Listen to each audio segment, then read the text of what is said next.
Hello friends, आज का हमारा टॉपिक है बेसिक साइंस का रिफ्लेक्शन यानी कि परावर्तन। तो आज हम सभी परावर्तन के बारे में पढ़ेंगे।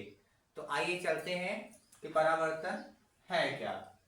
तो परावर्तन यानी कोई भी सतह से अगर प्रकाश टकराता है तो वापस लौटने की ही क्रिया परावर्तन कहलाती है।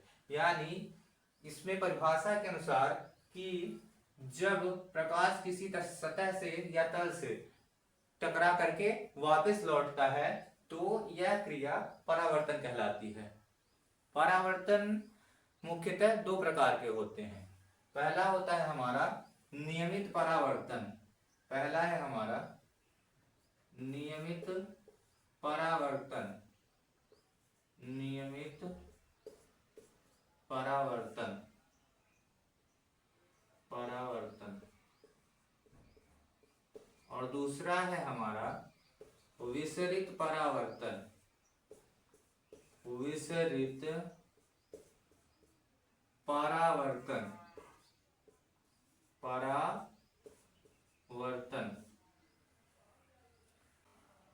परावर्तन मुख्यतः दो प्रकार का होता है। पहला है हमारा नियमित परावर्तन और दूसरा है हमारा विसरित परावर्तन।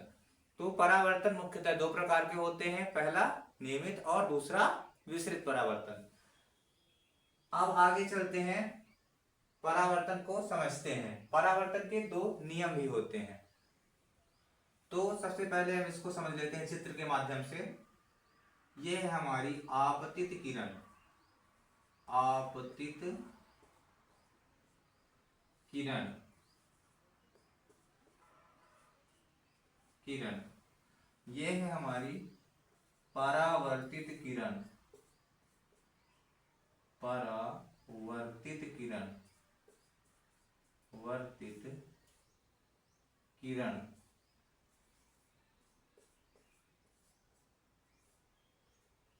और ये है हमारा अभिलंब।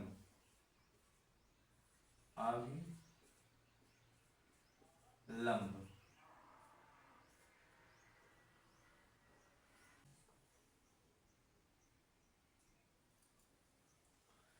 तो दोस्तों हम जानेंगे कि नियमित परावर्तन क्या है और विसरित परावर्तन क्या है।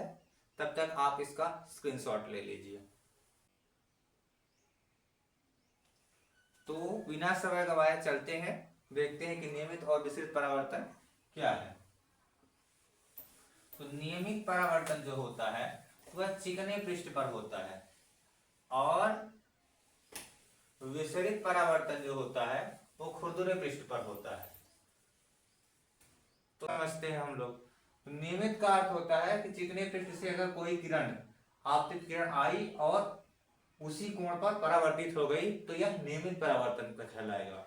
जितनी भी किरणें आएंगी तो क्या होंगी कि निश्चित कोण बना करके वापस लौटेंगी। लेकिन विसरित परावर्तन में ठीक इसका विपरीत होता है, यह खुरदुरे पृष्ठ पर होगा और इसकी आने वाली किरण तो सीधी होगी। इसकी आने वाली किरण जो होगी तो वो सीधी होगी, लेकिन जो परावर्तन के पश्चात लौटेगी तो कोई इधर चली जाएगी तो कोई उधर चली जाएगी, यानी टेढ़ा मेढ़ा। तो परावर्तन दो प्रकार के होते हैं, दोनों को हमने समझा। अब हम समझेंगे परावर्तन के नियमों के बारे में। परावर्तन के मुख्यतः दो नियम होते हैं। आपतन कोण सदैव परावर्तन कोण के बराबर होता है। अब यहाँ ध्यान दीजिएगा, चित्र पर ध्यान देने की आवश्यकता है कि आपतन कोण और परावर्तन कोण है क्या। तो देखिए, यानी प्रकाश की जो किरण आती है तो जो कोण यहाँ पे बनेगा, आपतित किरण के सतह पर जो कोण बनेगा ये आपतन कोण कहलाएगा। आपतन कोण कहलाएगा। आपतन कोण कहलाएगा। फिर परावर्तित किरण के साइड में जो कोण बनेगा ये कहलाएगा हमारा परावर्तन कोण। परावर्तन कोण कहलाएगा। आपतित किरण के सामने बनता है हमारा आपतन कोण और परावर्तित किरण के साइड में बनता है हमारा परावर्तन कोण। आपतित किरण के साइड में हमारा बनेगा आपतन कोण और परावर्तित किरण की साइड में बनेगा हमारा परावर्तन कोण। और बीच में जो जगह होती है, यानी जहां पे प्रकाश टकराता है और टकराने के पश्चात वापस लौटता है तो यही जगह कहलाती है हमारा अभिलंब। तो तीनों एक ही तल यानी इसी तल में, ये हमारा तल है, तो इसी तल में हमारा क्या होगा, अभिलंब उपस्थित होगा।